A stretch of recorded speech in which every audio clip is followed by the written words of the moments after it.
Satu,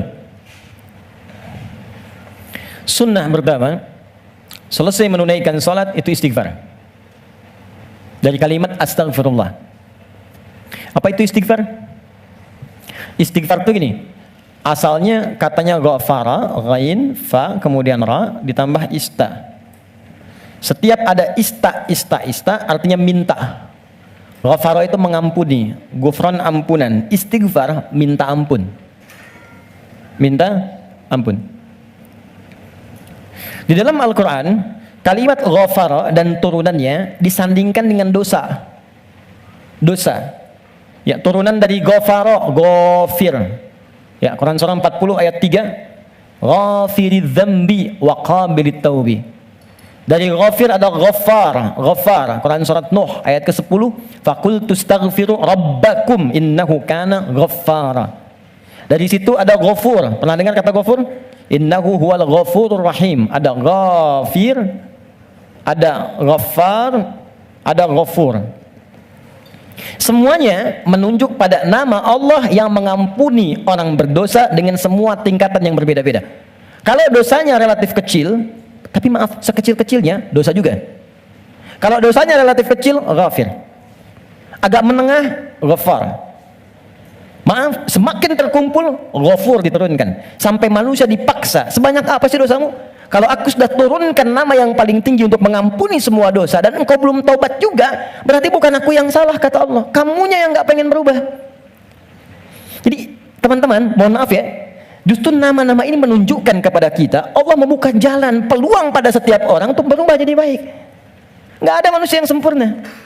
Fala tuzakku anfusakum, kata Allah, jangan merasa diri paling baik. Jangan merasa paling suci. Semua orang pasti pernah punya salah. Saya pun mungkin sekarang kelihatan bagusnya aja karena aibnya nggak dibuka. Kalau dibuka mungkin ada katakan nih, ternyata Ustadz ini buruk juga, Ustadz ini kotor juga. Ini peluang dalam Al-Quran menawarkan, ayo berubah jadi baik. Semua orang pasti pernah punya masa lalu yang kelam. Tapi orang hebat itu yang bisa merubah yang kelam menjadi lebih baik di masa datang. Karena itu orang hebat disebutkan dalam Al-Quran, orang yang ketika dia merasa salah, dia berubah menjadi soleh. Karena itu dia ambil cara untuk tobat. Karena itulah Nabi memberikan isyarat, Allah sangat mencintai pelaku maksiat yang tulus bertobat dibandingkan orang soleh yang tidak pernah merasa salah. Catat itu. Di peluang jadi baik untuk semua. Di teman-teman pun kalau ada yang ingin taklim, jangan dilihat siapa dia. Oh dia ini, dia itu. Mungkin bergabung, barangkali dia lebih soleh dari orang yang pernah datang sebelumnya. Datang, rangkul, doakan. Insya Allah jadi baik. Ini turunkan. Tapi yang paling menarik teman-teman sekalian, nah fungsi istighfar yang pertama, kita minta ampun, artinya ada dosa. Dosa apa yang terjadi pertama kali pada orang yang baru selesai sholat? Kata para ulama, jangan berpikir yang besar-besar dulu. Mungkin dosa besarnya yang pertama kali terjadi pasca sholat, dosa yang harus ditutup dengan istighfar itu, dosa kurang khusyuk dalam sholat. Waktu diminta sholat khusyuk kan? Kata Allah suruh khusyuk kan?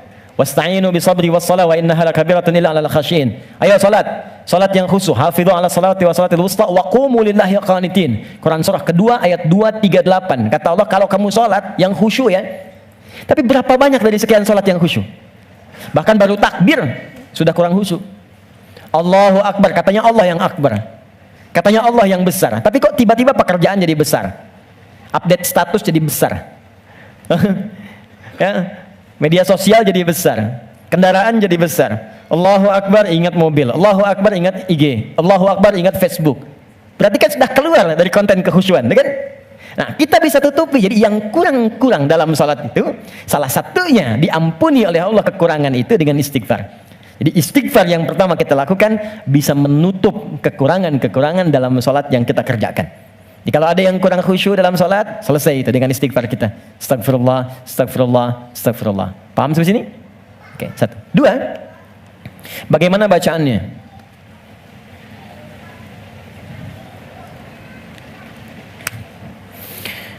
Teman-teman sekalian, bacaan istighfar itu bergantung pada kadar dosa dan jenis kesalahan yang kita perbuat. Misal, kalau yang standar tadi, ini kan standar. Ingat cara membaca hadis Nabi itu begini, jangan pakai terjemahan. Lihat dengan ilmunya. Jadi kalau Nabi katakan ini bukan berarti harus begini saja, kalau yang lain tidak. Bukan. Kumpulkan dulu semua referensinya, baru kita lihat. Yang tadi, yang singkat, itu bacaan standar. Astagfirullah, astagfirullah, astagfirullah. Itu standar. Standar kita baca untuk menutupi kekurangan dalam salat.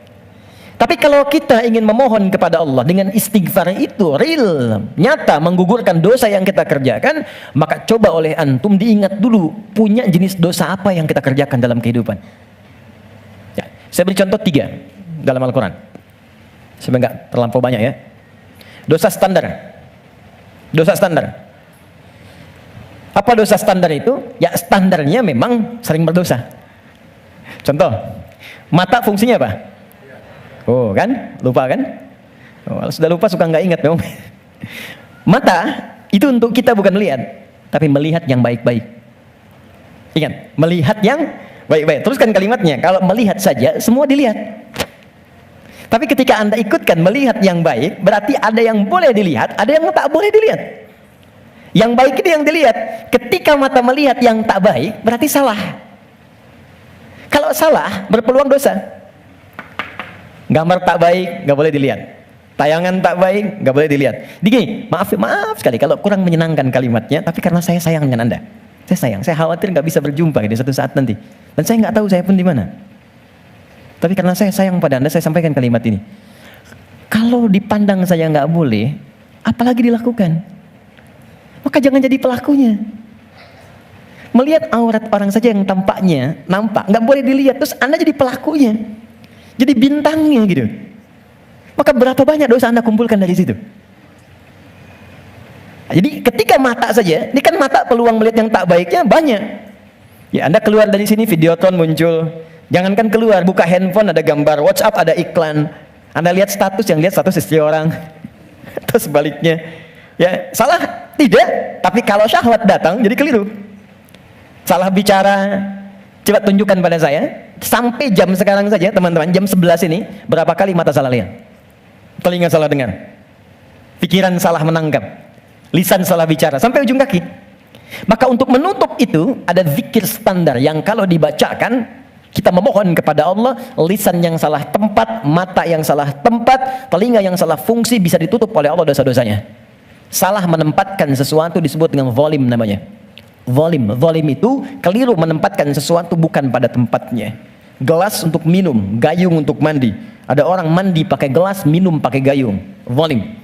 Mata melihat yang baik, ketika dipakai melihat yang tak baik, zalim namanya. Maka ada zikir untuk menutup perbuatan zalim dan minta rahmat kepada Allah untuk mengampuni dosa-dosa yang tertuang dalam perbuatan zalim itu. Itu di Quran surah ke-7 ayat ke-23.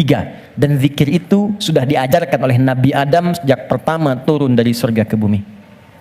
Rabbana zalamna anfusana wa illam taghfir lana wa tarhamna lanakunanna minal khasirin. Quran surah ke-7 ayat 23. Oke. Kalau teman-teman pengen baca untuk menutup dosa-dosa itu, kita tahu nih banyak dosa misal. Atau mohon maaf saya tes dulu atau saya tes lagi. Barangkali ada yang merasa dosanya masih sedikit. Yang nggak punya dosa hari ini siapa? Boleh angkat tangan. Oke. Yang sedikit. Yang banyak. Kayak saking banyaknya kita sulit angkat kan? Karena merasa ada, karena standar. Ini apalagi sekarang peluangnya banyak tuh.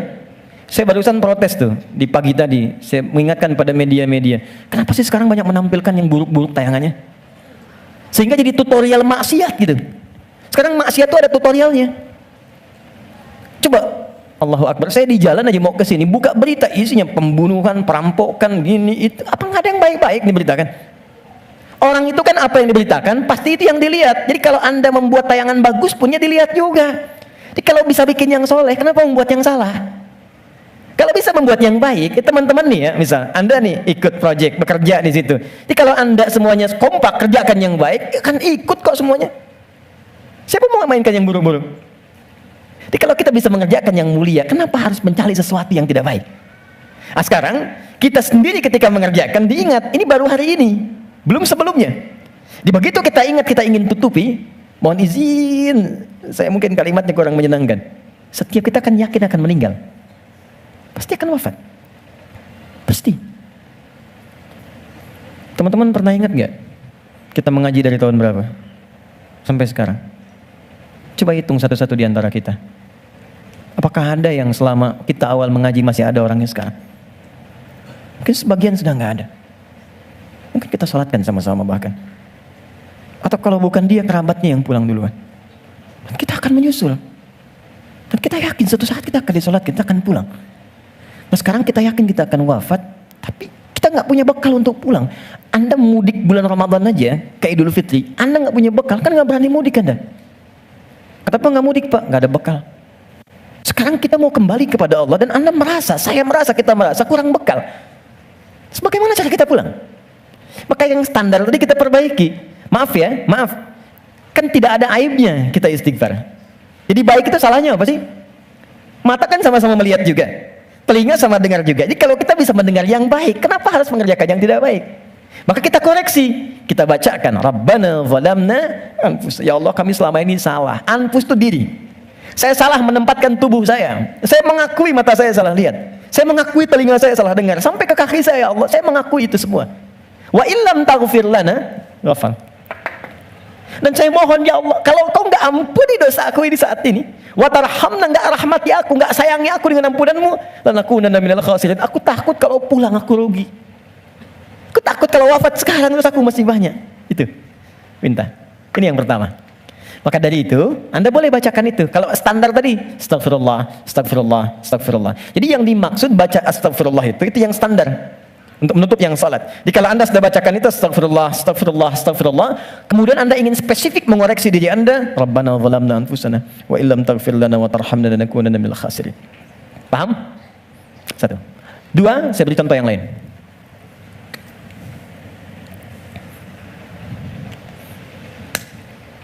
Ada zikir istighfar yang terkait dengan kurang sabarnya saat mendapati ujian. Sampai Anda berkata, ya Allah, kenapa mesti saya? Ya Allah, saya kan pengen hijrah, kenapa banyak masalah? Ya Allah, kenapa pekerjaan saya nggak pernah sukses? Ya Allah, kenapa rumah tangga saya jadi begini? Saya kan pengen berubah. Itu pernah terjadi di masa Nabi Yunus alaihissalam. Nabi Yunus Dzannun pernah diuji oleh Allah. Jadi Anda bayangkan, Nabi aja yang jelas surganya itu diuji. Masa kita yang belum jelas surganya nggak pengen ujian? Oke.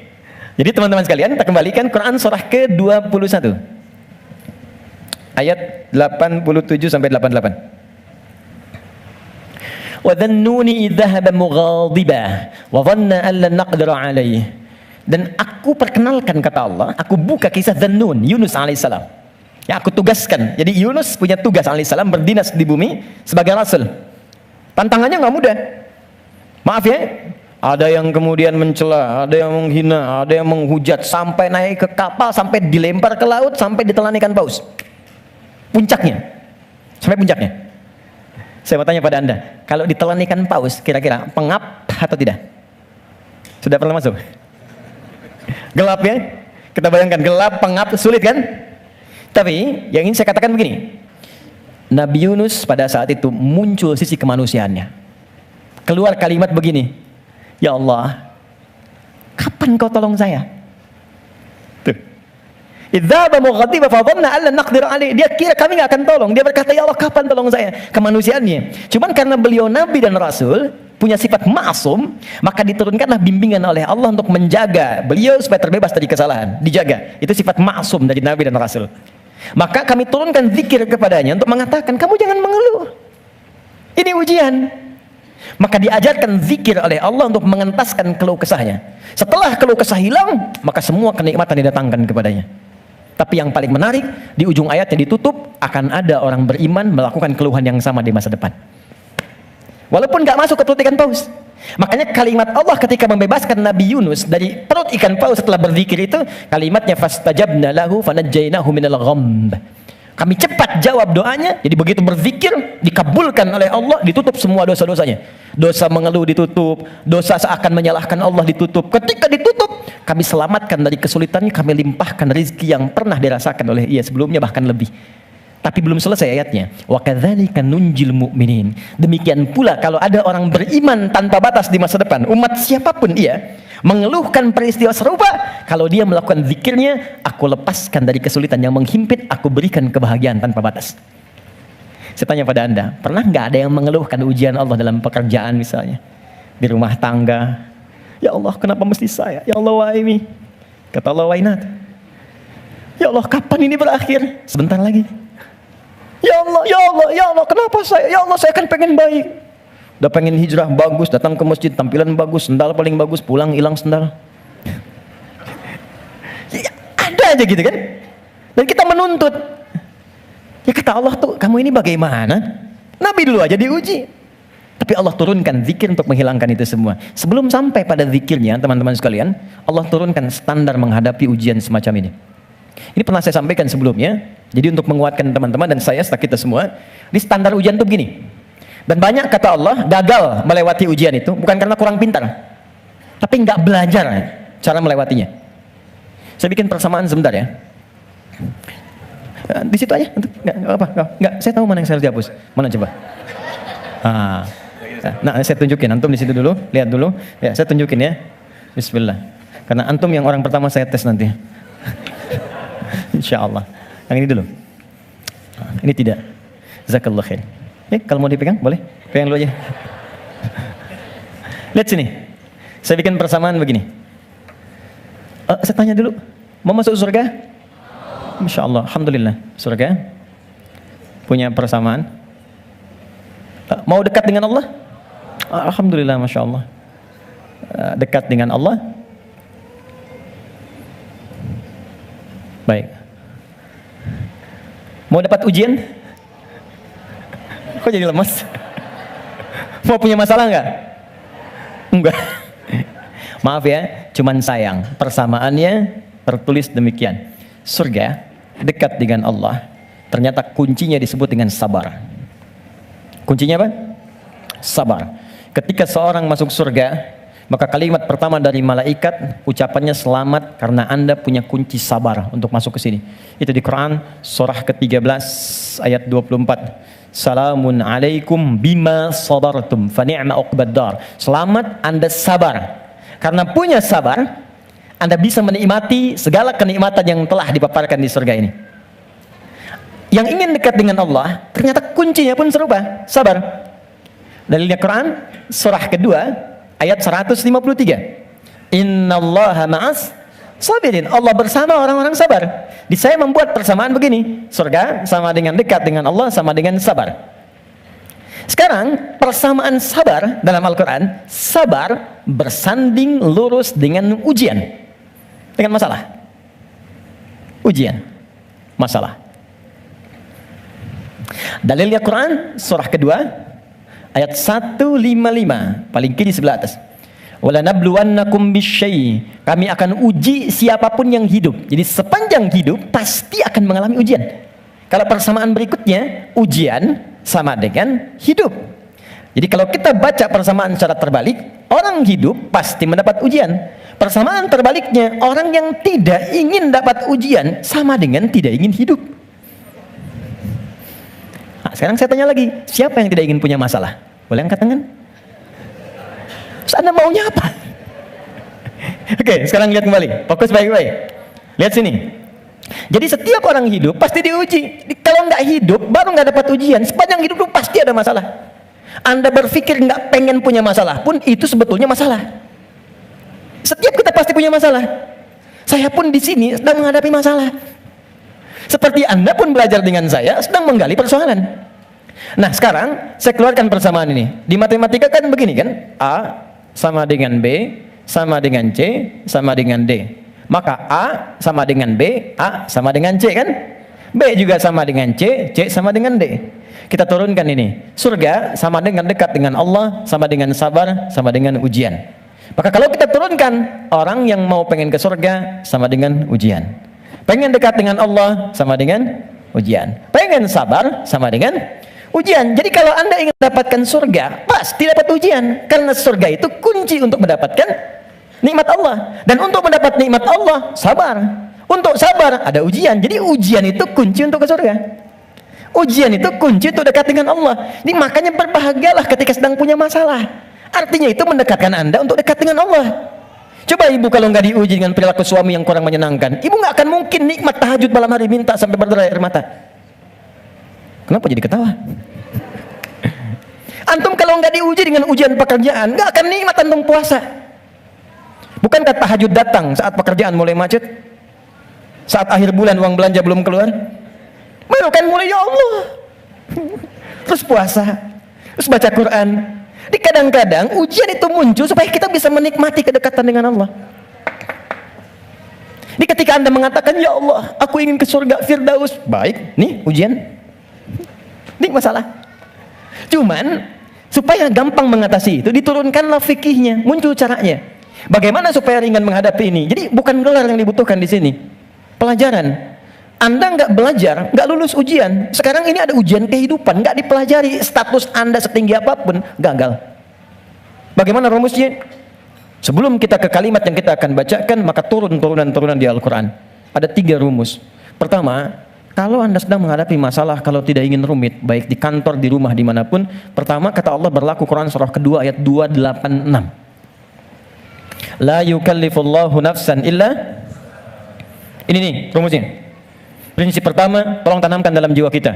Mustahil Allah menguji seorang hamba di luar batas kemampuannya. Kalau kita bahasakan ini ke dalam bahasa psikologi, itu akan menenangkan jiwa kita. Kalau Anda sedang diuji, katakan, kata Al-Quran, bisa, mampu.